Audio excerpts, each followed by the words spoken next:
नमस्कार साथियों, स्वागत है आपका एक बार फिर से हमारे YouTube चैनल बेटू यूपीपी में। मैं आपके एक बार फिर से सामने नई अपडेट के साथ, जैसे कि बहुत से बच्चे ओबीसी एससी एसटी वाले कर रहे हैं गलती और बहुत सारे बच्चों ने गलतियां कर दी हैं। तो आज का ये वीडियो देखना ज़रूरी है, क्योंकि अगर आप लोगों को ये चीज़ की जानकारी नहीं होगी तो फिर आपको बाद में पछताना होगा।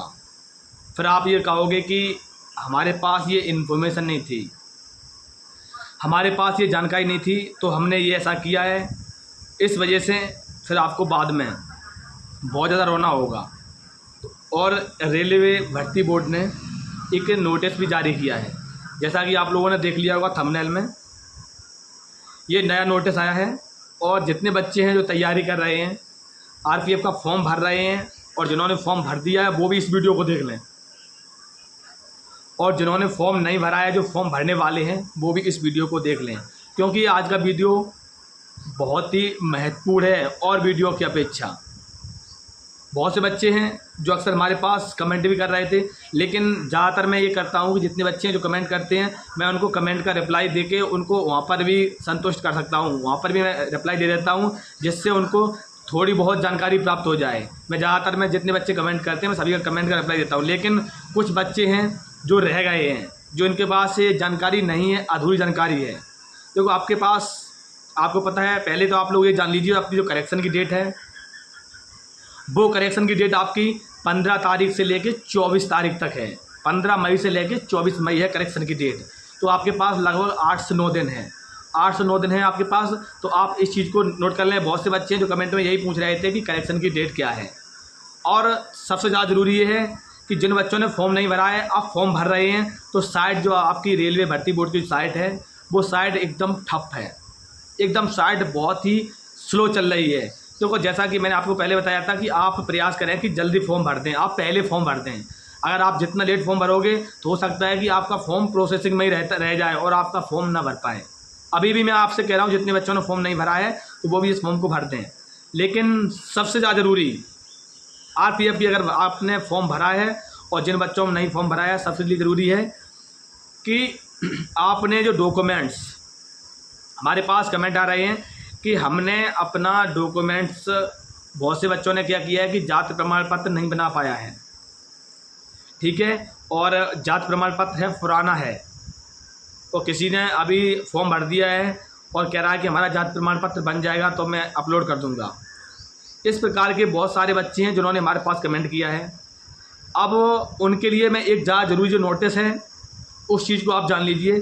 जैसे कि मान लीजिए आपने जाति प्रमाण पत्र अपने डॉक्यूमेंट में अपलोड नहीं किया है, आप ओबीसी एससी और एसटी कैटेगरी से बिलोंग करते हो, आपने फॉर्म भर दिया है, आपने अपना जाति प्रमाण पत्र नहीं लगाया है, तो क्या होगा, आपका जो काउंट है, जो तो आपको पता होगा कि आपकी जो काउंट होगा फॉर्म, वो जनरल में होगा। लेकिन एक चीज़ और जान लो, आपका फॉर्म जनरल में काउंट होगा तो होगा जब आपकी लंबाई नपेगी, जब आपकी हाइट नपेगी, वो भी आपकी जनरल कैटेगरी में काउंट। जब आपने फॉर्म ही अप्लाई कर दिया है जनरल कैटेगरी में, तो आपका हर चीज़, जैसे कि आपका जो आपकी कट ऑफ जाएगी वो भी जनरल कैटेगरी की जाएगी, आपकी जो चेस्ट होगा वो भी जनरल कैटेगरी का, आपका हाइट होगा वो भी जनरल कैटेगरी का, और आपका जो आयु था, आयु में अगर आप छूट की डिमांड करोगे तो वो भी आपकी जनरल कैटेगरी में आपकी ऐड की जाएगी।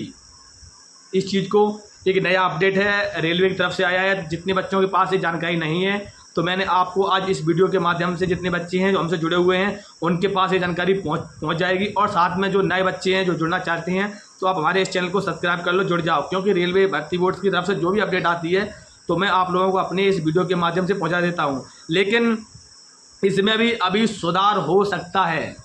बहुत से बच्चों ने गलती की है, लगभग मान लीजिए जितने बच्चों ने फॉर्म भरा है, हमारे पास अक्सर यही कमेंट कर रहे हैं। तो देखो, मैंने कमेंट एक दो तीन बच्चों ने लगातार कमेंट किया, तो मैंने सोचा कि इस टॉपिक पर एक वीडियो बना के डाल दिया जाए, क्योंकि बहुत से बच्चों के कमेंट नहीं पढ़ पाते हैं और बहुत से बच्चे ऐसे होते हैं, जैसे मैं रिप्लाई करता हूँ तो रिप्लाई को नहीं देख पाते हैं।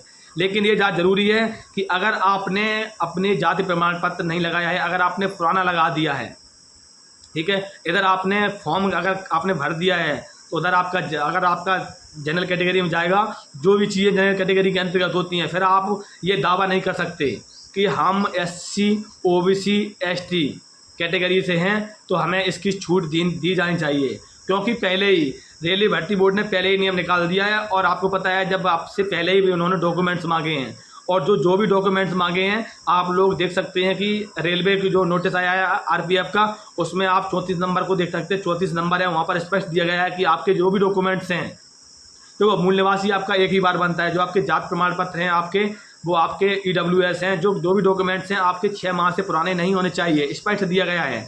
और बहुत से बच्चों ने गलती की है, तो इसके लिए देखो आप क्या करें, आपके लिए करेक्शन है, सबसे बेस्ट है। और आपका करेक्शन कहाँ पर होगा, बहुत से बच्चों ने यह भी कमेंट किया है, आपका करेक्शन आपने जहाँ फॉर्म भरा है, जिस भी ऑनलाइन वाले कैफे पर आपने फॉर्म भरा है, आप उसके पास जाएं और वो आपका जो करेक्शन है, जो आपके फॉर्म में जो भी गलती हुई है, मान लीजिए आपने अगर आपने जाति प्रमाण पत्र अपलोड नहीं किया है, तो आप एक बार जाके जो आप करेक्शन कराओगे तो वहाँ जाके आप एक बार उससे बात कर लें, ऑनलाइन वाला जो आपने फॉर्म भरा है उससे बात कर लें कि हमारा ये अनुक्रमांक नंबर है, ये छूट गया था, तो इसे एक बार भरने का प्रयास करें। हो सकता है कि आपका भर जाएगा, लेकिन जिन बच्चों ने पुराना लगा दिया है तो उनका भी करेक्शन हो सकता है, ठीक है। लेकिन ये जानना जरूरी था कि आपको जो जाति प्रमाण पत्र है वो आपका ज़्यादा पुराना नहीं चलेगा। और बहुत से बच्चों कमेंट कर रहे हैं कि ऑनलाइन वाला और ऑफलाइन वाला, देखो आपके पास कोई भी हो, ऑनलाइन या ऑफलाइन सभी वैलिड हैं, ठीक है भाई लोग। और RPF की आपको पता है कि तैयारी आप स्टार्ट कर दो, क्योंकि देखो आपका पता है अभी आपका इलेक्शन है, ठीक है। आपका मई का माह तो आपका आधा हो गया, जून में आपका इलेक्शन है, जुलाई और अगस्त में जो आपका पेपर है RPF का, उसकी होने की पूरी संभावना है। तो जितने भाई लोग हैं जो RPF संबंधित, अगर आपको कोई और अपडेट चाहिए तो आप हमारे इस चैनल को सब्सक्राइब कर लें और जुड़ जाएं। जय हिंद।